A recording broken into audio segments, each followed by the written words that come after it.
War Room Pandemic, the New York City Special Report. It is Monday, the 6th of April, the year of our Lord 2020. This is Talk Radio 77 WABC, America's most powerful radio station. So much breaking news, gentlemen. I want to get right to it, and then we're going to get with special guest Nigel Farage, who's going to be joining us momentarily live from the United Kingdom. Yep, I want to go to the BBC. Let's do the BBC clip. Let's do them in order. So just breaking news coming into us within the past few seconds. The Prime Minister has been under the care of doctors in a hospital in London, and he is being now admitted into intensive care with those persistent symptoms of coronavirus. He has been in hospital since Sunday evening. We were expecting him to stay in the hospital for a second night in this hospital, St. Thomas's Hospital. But we heard earlier on from his tweet that he was doing. Let's go. Now we have the Queen, and then we'll have Raheem. Let's go to the Queen's statement last night. I hope in the years to come, everyone will be able to take pride in how they responded to this challenge. Those who come after us will say the Britons of this generation were as strong as any, that the attributes of self-discipline, of quiet, good-humoured resolve, and of fellow feeling still characterize this country. Okay, then Brother Raheem Kassam this morning on This Morning Show. Yeah, there's no sort of line of succession. The Prime Minister is not the chief executive as the President is. And so the Queen is making an almost constitutional intervention here to say to the Cabinet as well, hey, don't get any big ideas. If you want to have somebody else in charge, they're going to have to come and kiss the ring. So you knew something was up. Before I bring Nigel on Skype live from the United Kingdom, what, Raheem, you were getting at a point this morning. What was it? Look, it became abundantly clear to those following this story in detail that there were a lot of things that were amiss with number 10 Downing Street's reporting of the Prime Minister's health, his condition, where he was, and how able he was to lead the country. You had seen from March the 23rd, just after he had advised people to stay at home, that the Prime Minister was not in full fettle. By the 27th, we knew he had tested positive for the coronavirus. And of course, it's been some time, 10 days since, with no improvement in his form. And in fact, if you've been watching his little Twitter videos, one would say a worsening in the condition. Now, the Queen making an intervention, as she's only done 3 times before, not in a Christmas Day address. Once was the Gulf War, the other time was the death of Princess Diana, the other time was the death of the Queen Mother. This being the 4th, you know something is up. You know something very serious is amiss. And of course, people are now filling in the blanks that actually Boris Johnson and number 10 probably knew as far back as last Thursday that he was not going to be able to return to his prime ministerial duties anytime in the near future. The news is that Boris Johnson, the Prime Minister of the United Kingdom, is now been sent to an intensive care unit in the hospital, St. Thomas's Hospital, I think, where he is. I now want to bring in Nigel Farage, one of the most important individuals in the history of British politics, and one of the leaders of the populist nationalist movement worldwide. Nigel, thank you for joining us tonight from the United Kingdom.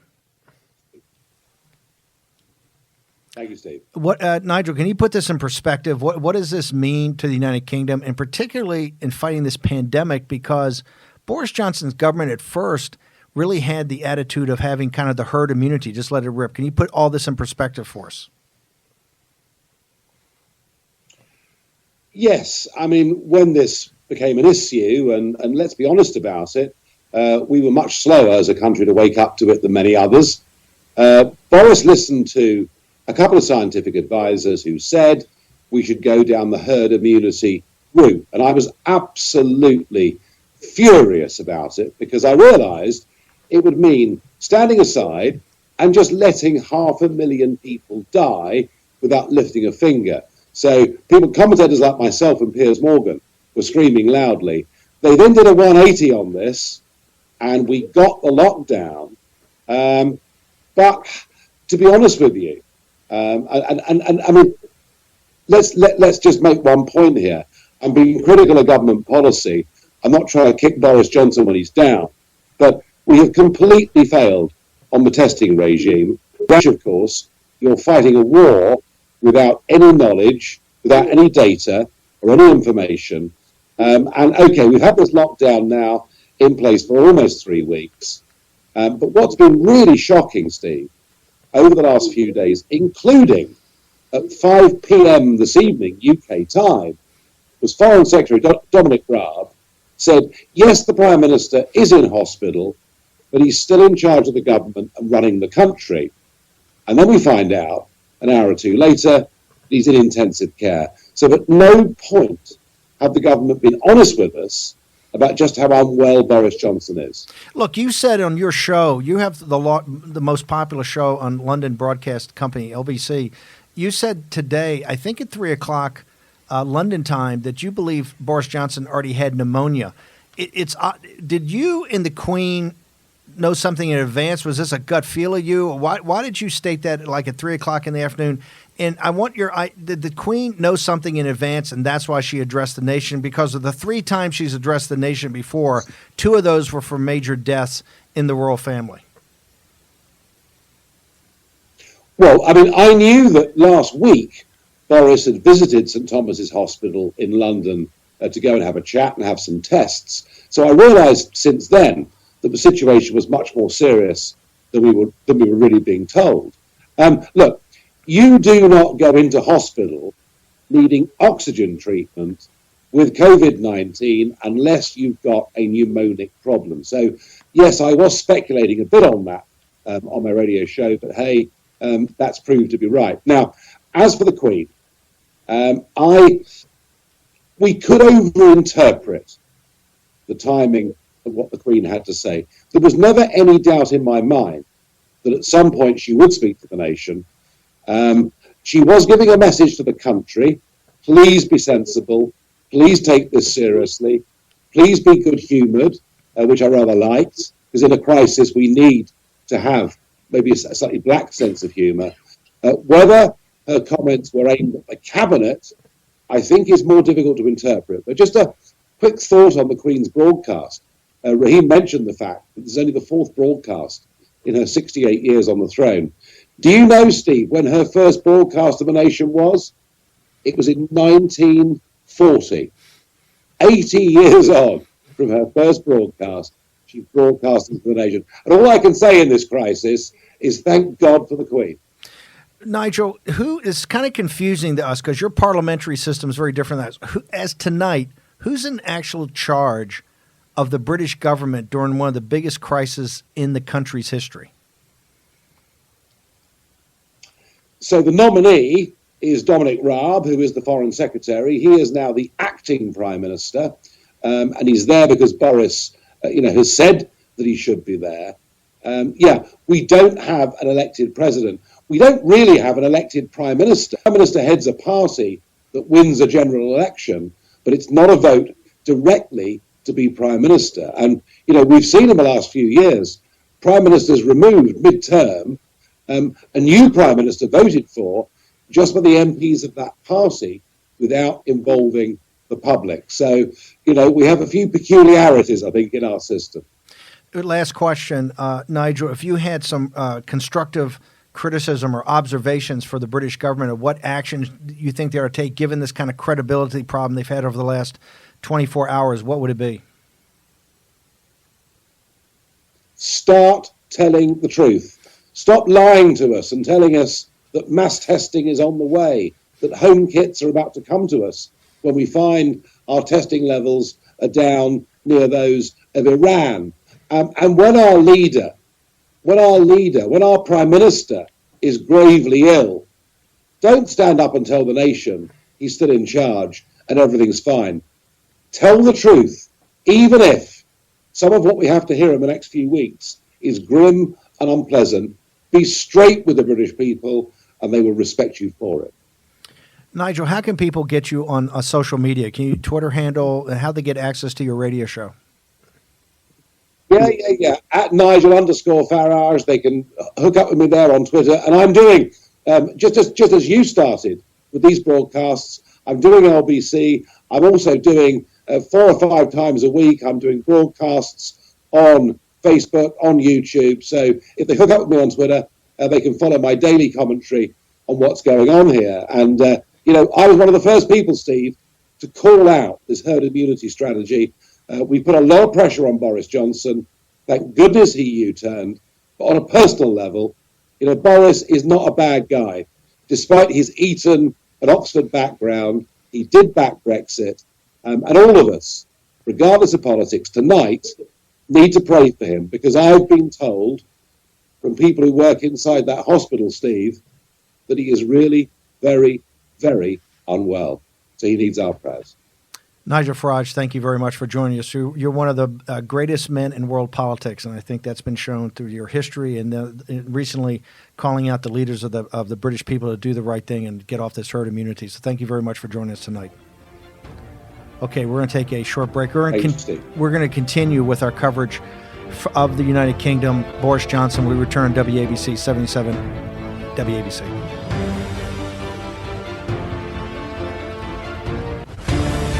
War Room Pandemic with Stephen K. Bannon. The epidemic is a demon, and we cannot let this demon hide. War Room Pandemic. Here's your host, Stephen K. Bannon. New York's Talk Radio 77 WABC War Room Pandemic, the New York City Special Report. Let's go to, we've got a clip of Boris Johnson. Let's play that, Jason. No, well, Victoria, I can tell you that I'm shaking hands continuously. I was at a hospital the other night where I think there were actually a few coronavirus patients, and I shook hands with everybody. You'll be pleased to know, and I continue to shake hands. And that was Mr. Raheem Kassam. That was the 3rd of March. It was a month ago, and Boris was way too flippant about that, and people at the time, including on the show, remember, and we talked about it, way too flippant. Yeah, and if you'll remember, I was at home in quarantine during that period of time and couldn't quite believe what was coming out of my home country, the herd immunity strategy, the flippancy with which Boris Johnson and many of his cabinet members were taking this.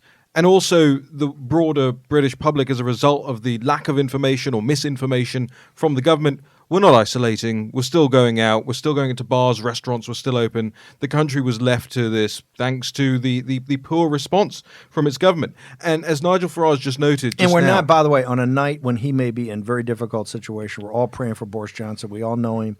He's a terrific guy, right? And he backed Brexit. He's been a great leader so far. It's obviously, and I tell you what's very haunting, what Nigel Farage said at the end, because you know about Nigel in that hospital.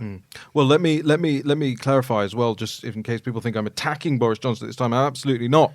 I know Boris Johnson. I've known Boris Johnson for nearly 10 years. I campaigned with Boris Johnson in 2012 for his London mayoral re-election. We were actually together handing out leaflets on the Golders Green Road. So I know him. I may have had my disagreements with him on policy from time to time, but we all wish the best for Boris. Now, Nigel Farage has had his fair share of run-ins in his life of health in terms of his plane crash, cancer. He was in a car crash, and he knows his fair share of London hospitals. Now, at the end of that interview, when Nigel just joined us, he intimated that somebody at St Thomas's Hospital had let him know that Boris was not in a very good condition. Now, if anybody's going to know people at St Thomas's Hospital who are going to be telling Nigel Farage the truth, it's Nigel Farage, right? He will have direct information to talk about that in that sort of manner. Now, St Thomas's Hospital, just to add some context to this is a hospital that dates back to the 1100s. This is a very, very old institution, and it's one of the best in the city, in London, and the best in the country. And just to add some more historical context to all of this, the last time that a prime minister, and heaven forbid this actually happens, but I'm sure the contingency planning is being made right now, if not already been made. But the last time a prime minister died in office was in 1865, and it was Lord Palmerston, after catching a chill and having a violent fever for days. Now, Boris Johnson has handed over the reins to the Foreign Secretary, Dominic Raab, and the Foreign Office in the United Kingdom. Has that, clarify for that, has that technically happened? They talked about it a week ago. Did that transfer take place today? Well, so he actually appointed Dominic Raab in the event that there would be a problem back on March the 27th. He said that this would be the person that takes over from me. It is said that earlier on today, he effectively handed over the reins to Dominic Raab officially. Now, Raab is the Secretary, Britain's chief diplomat in the world, and the Foreign Office has a cat and the cat's name is Palmerston. So you can't make some of this stuff up with the the history repeating, etc. But the really interesting question as far as constitutionality is concerned here is that back when Palmerston was around, the monarch would simply appoint the next prime minister in line. That's not going to happen nowadays. There will be chicanery. There already is at a cabinet level. Michael Gove, who's another one of the cabinet members that I know very well, thinks he should be in charge of the response to this now, not Dominic Raab. Obviously, Dominic Raab thinks he should be in charge of this too. So there will be some political chicanery going on right now. And of course, I think Nigel might not agree, but I believe that the Queen knew about all of this in advance of her address to the nation. I don't believe it. I don't believe in conspiracy, but I don't believe in coincidences. It's just too odd. And I believe that the Queen will be sending a message to Cabinet right now saying, you may not by yourselves choose the successor for the Prime Minister. That is a constitutional question and will require all different parts of the Constitution, i.e. the monarch, the Cabinet, Parliament, to get to that point. We've got one of the other great populists, the populist in this country, Ryan Girdusky, is going to join us probably in the next segment because we're running. I want to play the CNN clip now about Boris Johnson's. Because remember, this is our greatest ally, and also Brexit and the Trump revolution are inextricably linked. The whole Brexit movement is tied to the Trump movement. It's kind of spiritual brothers in arms. So this is very important. Let's play this, what CNN says about it. And just let folks know President Trump just tweeted out his press conference will start 5:45-ish. So probably be starting right when we finish up this hour-long program. And AVN, America's Voice.news, who carries us on live stream, Dish 219, will cover it in its entirety. I guarantee you he will start with some words. He's very close to Boris Johnson. They're very close allies, comrades in arms, as he is to Nigel Farage. Let's play this CNN. There are two things I want to talk about here, Kate. First of all, I think people need to remember that with dangerous viruses, sometimes this happens. I have done more than one story on someone with the flu who went to the doctor in the morning. They said, yes, you have the flu, go home, drink, plenty of fluids, you'll be fine. And they were dead by night. That can happen. And what I'm hearing from doctors who are treating COVID patients is that patients can look good. They may even look like they're getting better and even recovering, and then they can take this dangerous turn. And that brings me to the second point, Kate, which is related. We just heard Sanjay talk about how a healthy person's immune system can actually work against them. So the Prime Minister is 55. His immune system may be in great shape. That could, I'm not saying it is, but it could work against him because the immune system just goes on this full-fledged battle, and it actually ends up reacting in ways that hurt the body, and that is really a problem. It's called the cytokine storm, and it can set you up for a terrible situation. That's Dr. Cohen, who's the senior medical correspondent for CNN, doing a great analysis. I want to turn to Jack Maxey out in Long Island. You've talked about the hospitals there are giving information all the time. The cytokine storm is when your immune system – this is how bad this virus is. Your body actually – one of the ways you die is your body in its strong reaction kills you. Essentially what we're hearing from many, many doctors is that you can see a person and they seem like they're fine, and 4 or 5 hours later they're in absolute distress. This is one of the reasons why if you think you're coming down with this, you should seek treatment with your GP early. Now, what they describe as this cytokine storm are little chemical signals that your own immune cells send out. And what happens is when you have an over-immune response, these chemicals are flowing out too much, and your actual immune system attacks your own lungs. Okay, we're going to take a short break on 77 WABC. Return with Ryan Girdusky, one of the top American populists from Queens, live from Queens when we return.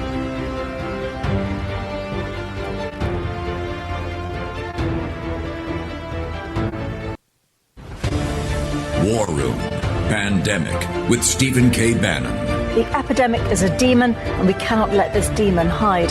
War Room Pandemic. Here's your host, Stephen K. Bannon. New York's Talk Radio 77 WABC. This is War Room Pandemic, the New York City Special Report. Also the John Fredericks Radio Network, America's Voice.news, now Dish Channel 219, and Newsmax TV. We're going to tell you that for the AVN audience, they're going to continue on with the press conference after the show. Jack, I want to go to you quicker. Got a lot of breaking news. We also have Ryan Girdusky, one of the leading young populists in the United States, and we talked to him live from Queens. As we've said, when you're in an ICU unit, what you want to make sure is they're doing enough for you that you don't get on a ventilator. Tell us about Long Island Hospital, the story of ventilators there and in England. Well, the North Shore Hospital in Long Island has been providing a great service to doctors around the world by describing on an updated basis what their experience has been with hundreds of now coronavirus patients. And one of the things that they say is you really have to tell people if you're going to put them on the ventilator, you got to let them know, their families know that on average it's going to be 10 days minimum. And secondly, what they say, and this is sort of sad, between 50 and 80% of the people who go on these ventilators will end up dying. Now, we said this last Friday on the air and was contacted by a doctor in London, and he said, hey, I heard your statistics, and I just want you to know that in London we're looking at closer to trending towards 90% of the people don't come off the ventilator. So that's something that you really have to think about. Don't try and tough this thing out because it can turn on a dime. You heard the CNN medical analyst saying, "Hey, people look good in the afternoon." Bang! Even people, we've heard so many stories of people look like they're getting better. Boom! You got something. Just the current reports are and we're not quite sure what the situation with Boris is at the moment. But what the current reports coming out from the University College London, Professor Derek Hill, saying that he understands the Prime Minister is on a CPAP type of breathing support machine, but that also that same professor saying it is very likely that the Prime Minister will have to go onto a full ventilator. Okay. We also have two quick breaking news items. One, South Carolina has joined the list of states who have issued stay-at-home orders. Is that the last state east of the Mississippi to do this? Yes. So now all remaining states that are holding out are west of the Mississippi. This is very controversial because the beaches down in Myrtle Beach, I know a lot of the hotel owners had actually closed up weeks and weeks ago and couldn't figure out why Governor McMaster, and I know McMaster's, I was at the Citadel with him a couple of times, a great guy. Why do you think he was so hesitant, particularly after President Trump and DeSantis? Why was Governor McMaster so hesitant to pull the trigger on this? I think probably initially the lower number of cases, although it's expected to hit as many as 8,000 cases later this month. So I think it's something that's grown and getting away from them. Also important to note, especially since we're here on WABC, the Governor Cuomo confirmed that he spoke with President Trump earlier and asked that COVID patients be taken on the Comfort. So that's now, and President Trump agreed, so that's now an additional 1,000 beds in New York City for COVID patients. And also the news that Governor Phil Murphy tweeted out that he spoke with President Trump, and President Trump said that folks from New Jersey can be sent to the Comfort as well. So a lot more access. I'm sure Ned Lamont, the governor of Connecticut and the tri-state areas. Should we talk about this representative from Detroit, Michigan? Yes, go ahead. Why don't you do that? This is great. Democratic State Representative Carrot Whitsett, thank God she's doing great, and she credits hydroxychloroquine with saving her life. And she says that the president's comments helped her be able to get the drug. It has a lot to do with the president bringing it up, Whitsett said. He is the only person who has the power to make this a priority. Asked if she thinks Trump may have saved her life, Whitsett said, yes, I do, and I do thank him for that. That's the Detroit Free Press.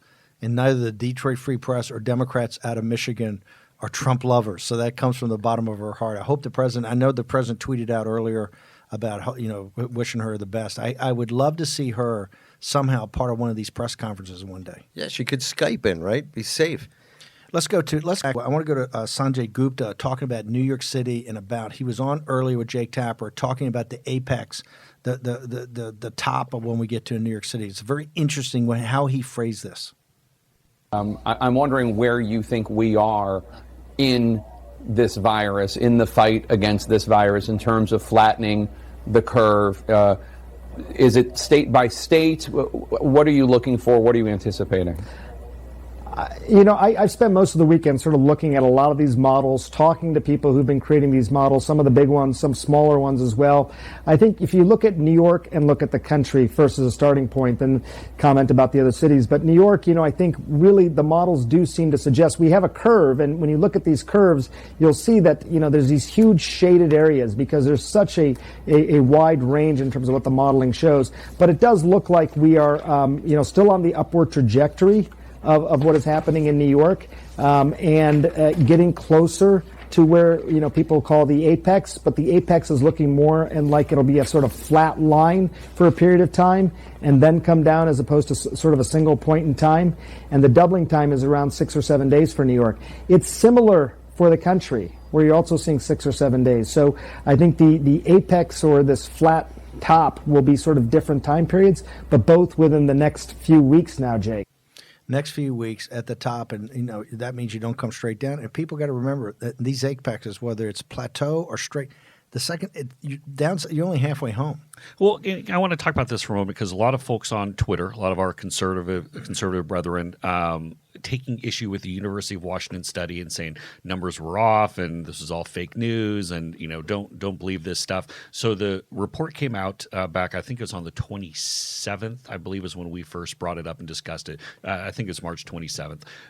They revised, I believe it was on the 5th, April 5th, so I guess that was yesterday, that they revised some of the projections. What they showed is that some of these apexes are happening sooner. And again, the two things that stood out for the University of Washington study, number one, they went by deaths, not by cases, or they said deaths is the most important indicator. But then number two, they brought up the concept of the rolling peaks. So New York might be now, but California might be a month from now, and a whole bunch of states that happen in between here. Here's the important thing with these apexes. It's relatively quick to get to the apex, but then the backside, the other half, can stretch out by like 3 times as long as it took to get up there. And so here's what I get worried about. That we see on the news, Italy and Spain are getting better. That we see that that China's getting out of the woods. We see Governor Cuomo say, hey, deaths are starting to stabilize. Guys, we have a long ways to go. Well, this is why Fauci did say we're probably halfway through. No, I want to bring in Ryan Girdusky. He's the editor of the Nationalist Populist newsletter, one of the young fire-breathing populists in the country. It's very ironic we have him on the same day with Nigel Farage, but Ryan's also New York City. He's from Queens. First off, Ryan, give us a field report. What are you hearing out there? I know you're very well sourced throughout town in the hospital system and among the emergency workers and the security forces. What are you hearing out there about a current status in New York City? There's a difference and a big disparity between city hospitals and public hospitals and that of private hospitals. Private hospitals are really well equipped for something like this. Elmhurst Hospital, which is really ground zero as far as hospitals go to, is a trauma hospital. It's somewhere you go if you have a car accident, a stab wound, a gunshot wound. It's not some place that is normally equipped for anything like this, and that's why you're seeing such a backlog and such a buildup. Every hospital at this point has at least 1 to 2 freezer trucks, if not 3 freezer trucks of dead bodies. And there are large discrepancies in neighborhoods. Neighborhoods like Elmhurst, which is a heavily Asian and Hispanic, heavily immigrant neighborhood, has a huge blow up of cases. Places in Manhattan have less so. Communities near Orthodox Jewish communities have large numbers. I'll give you this statistic. I spoke to a source who works in the hospital system yesterday, and he said about late last week, a hospital that has 175 beds for the coronavirus in Brooklyn that serves predominantly Orthodox Jews and Hasidic Jews had 29 deaths out of 175 in a 24-hour period. Another one in Manhattan that had 1,500 beds had 9 deaths. So there's a huge disparity going on between the places that are really being affected horribly and those that are being affected not as bad. Do you think, from what your sense is, the system overall, the public health system, not the high-end Upper East Side, the public health system, given the fact that these doctors and nurses are on the front line and there are many, podiatrists that are now called in to work in ICU units in emergency rooms, how is the public health system that works for the little guy, how is that carrying on? So a big problem with a lot of the public health system is that most of their clientele are Medicaid, Medicare patients, non-citizens who do not have health insurance. They don't have, let alone the equipment such as ventilators. They're not equipped for anything like this. So it's been a constant system of catching up.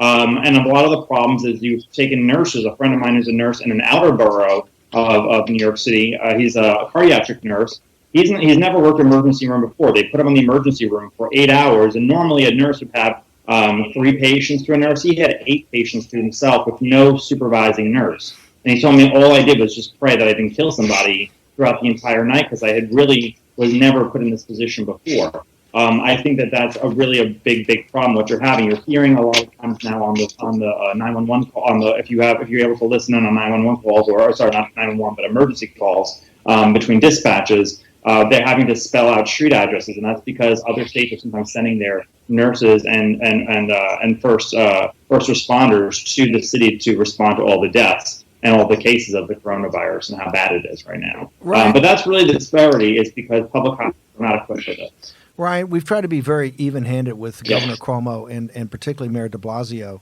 in their coverage of this. But Mayor de Blasio on Friday seemed to be surprised and confused that I think somebody asked him a question, a reporter, and he basically said he didn't understand or didn't realize that you could be asymptomatic for a while and still be contagious for this disease. It seemed like he had a very little understanding about asymptomatic this is.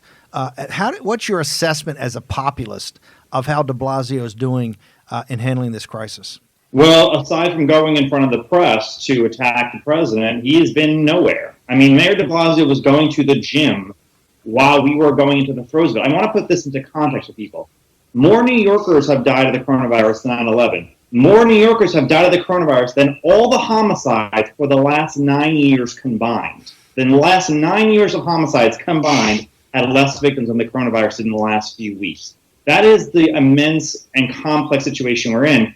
And the mayor is a mayor who doesn't know how to lead. He doesn't really care about leading. He's always fallen behind on other people. And because there is an illness of political correctness in party politics, especially on the Democrat side right now, for so long, this was being ignored, and this was being used to attack the president, to attack anyone who had questions about it coming from China. We had parades in Lower Manhattan while this was going on for Chinese New Year's, and there was no question. I mean, he kept the public schools open. Literally, I think we were the last place, and the governor also actually had to force his hand because he said, well, all the poor kids who get hot lunches, where will they go for lunches? So we're going to keep the public school system open and get everyone infected. This mayor is completely absent-minded, and I think he's maybe licking his wounds from his failed presidential campaign and is still looking to get some position in the Joe Biden administration. He is totally and completely out of the loop. Last question, Ryan. Last week we reported that they've offered prisoners in Riker Island, the New York Post reported, prisoners in Riker Island, $6 an hour from the 39 cents they make to dig mass graves over at Hart Island, which is a traditional kind of potter's field. Today it's reported one of the senior medical officers for one of the boroughs is saying that they're going to start digging mass graves in the park. What is that doing to the psyche and the kind of grit and determination of New Yorkers when they're hearing these things coming from officials? Okay, so I just spoke to two New York City councilmen right before this. The burying in the park is a proposal. It is not officially going to happen yet. It has come out of Mayor de Blasio's brilliant office to sit there and bury people in the park. The governor has not okayed it. No, the council has not okayed it. So it is not exactly going to happen yet. It is just something that came out of Mayor de Blasio's inefficient mayor office. Hart's Island is where people go, where they bury bodies that are unclaimed, and they've done that for years. They're not just burying coronavirus bodies. Any bodies that are unclaimed go to Hart's Island for burial. But as far as as far as the grit and determination, New Yorkers, we're getting a little stir crazy, yes, and we're getting fearful. But at the same time, I don't think that Washington or even the media, because they cover New York so much, understands how painful this is going to be economically. The recovery bill that the president just signed is not going to cover most of New York. And what it does, $1,200 is nothing. It doesn't even cover like a person like my rent, and I don't live in Manhattan, and I live in Queens. It doesn't even cover someplace like my rent, which is middle income. Most middle income people won't even qualify because of the limitations on income. If you're a teacher and your husband's a teacher, or your wife's a teacher, your income absolutely knocks you out of the minimum requirements. So I think that there needs to be a conversation going on in Washington about a broad economic recovery that fixes people who are middle class. Those people are middle class in New York. If you make $150,000 a year and you have 2 to 3 kids, you are middle class. I know that may be out of control for other places, but these people need to be covered under some kind of relief package that's not being offered right now in Washington. Ryan, we got to jump and go to break, but quickly, how do people get to your newsletter and how do they get to your Twitter feed? Twitter feed is at Ryan Girdusky, RyanGirdusky. Website is ryangirdusky.com. We're going to have you back on in a couple of days, talk about this economic patch. Ryan Girdusky, one of the brightest young minds in politics and a fire-breathing populace. 77 WABC. We're going to return with War and Pandemic in just a moment.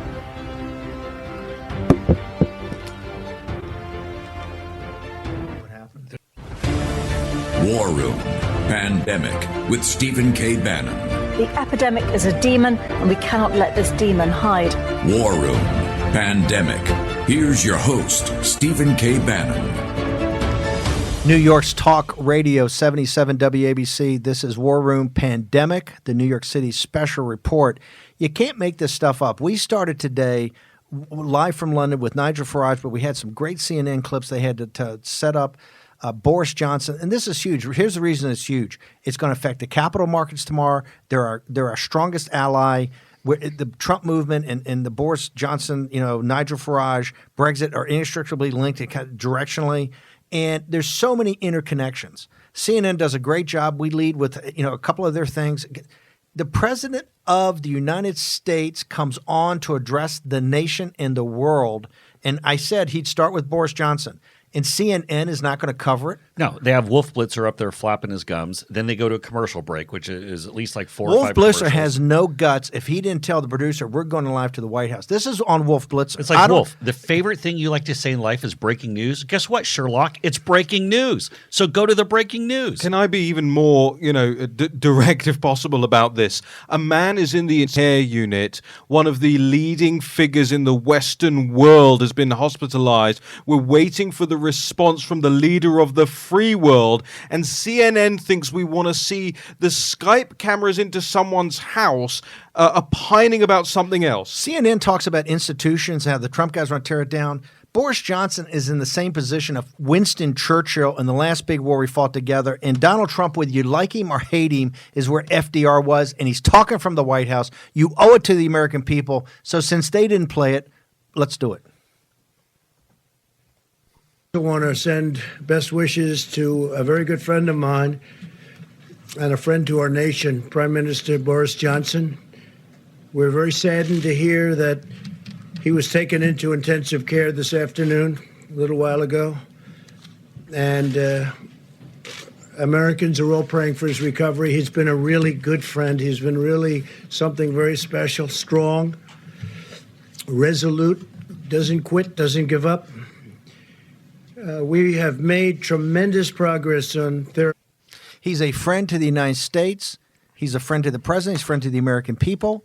Whether you like his politics or not, Boris Johnson and the president. This is and by the way, it's on Wolf Blitzer. I don't care if Zucker called down to the control room and say, "Play a thing." You're supposed to be a newsman, Wolf Blitzer. You're a total phony. He's a total phony, not to cut away and said, hey, I'm going to play the president of the United States. I'm the executive producer of the show. I don't hear all these chipmunks, Dale and the rest of the chipmunks in CNN are tweeting out what the president, stop the tweets and let's get it on TV. Where was Boris Johnson born? He's born in the United States, wasn't he? New York City. Hello.